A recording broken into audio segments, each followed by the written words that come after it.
Ok, j'ai hâte de répondre à cette question. En fait, pour moi, mon environnement, c'est quelque chose que je mets au premier plan parce que ma personne à moi, c'est peut-être pas communiquer la joie, c'est peut-être pas apporter le mouvement, mais en tout cas, ce que j'aime le plus, c'est ressembler à une chasseuse de tête, ramasser ou détecter les gens qui ont plus de talent, peut-être qu'ils ne le savent même pas, et les booster à faire valoir au moins ce qu'ils savent faire. C'est ça, en fait, ma mission première. Donc, quand j'arrive quelque part, je constate que X ou Y ressort une certaine éclat et je me considère en fait comme le miroir.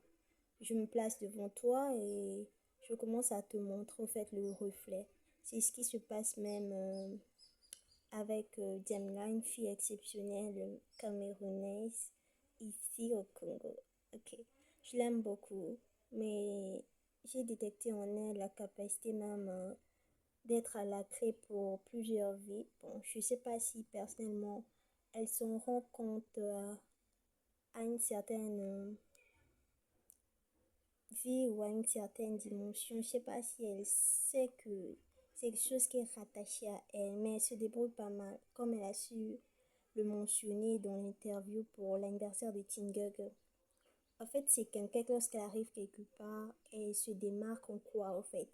Elle n'est pas organisatrice des bagarres, organisatrice des disputes, mais c'est quelqu'un, quand elle se place quelque part, elle détecte tout le monde. Si tu es coincé, si tu es timide, si tu es renfermé, elle fera le tout possible. Je sais pas comment elle fait, c'est son truc à elle-même. Elle fera le tout possible pour te débloquer, pour te donner un nouveau mot de passe. Si tu étais quelqu'un qui est off, elle va te faire on. Et c'est ce que j'aime beaucoup chez elle. Et ma place à ses côtés, c'est quoi?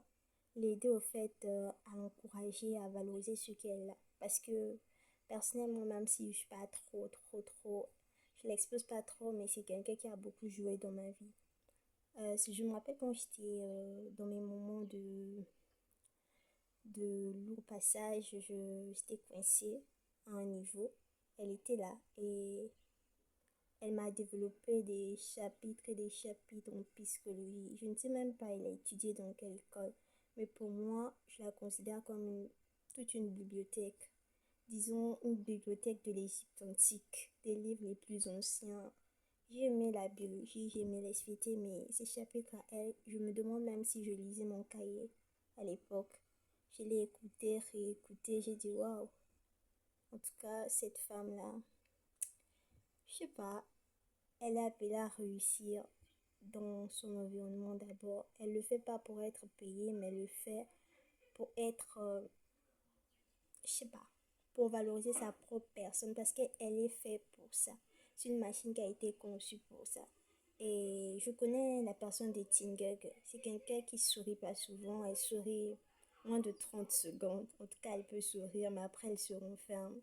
Et durant nos conversations privées, j'essaie de discuter avec elle. Apparemment, je suis une personne qui a un lourd passé, genre les enfants qui grandissent dans les familles où on t'impose tout, tu veux ça, on t'oriente vers ça, et ça a été comme un second caractère pour elle. Donc, le fait de l'avoir fêté son anniversaire comme ça, c'était quelque chose qui me rendait d'abord heureuse parce que je me suis mis dans sa peau. J'aime surtout la partie où elle a crié Oh my God! C'est là où j'avais vu qu'en fait, même les vieux démons pouvaient se taire lorsque les événements grandioses arrivent dans la vie de la personne même qu'ils tourmentent depuis des années. Je l'ai vu changer de facette jusqu'aujourd'hui. Ça l'arrive parfois de nous voir. Elle nous considère maintenant autrement parce que même si elle ne sait pas le dire, c'est c'était vraiment quelque chose de grandiose pour elle. C'était pas la taille du gâteau qui l'intéressait. En fait, elle, ce qui l'a fait le plus plaisir, c'était quoi?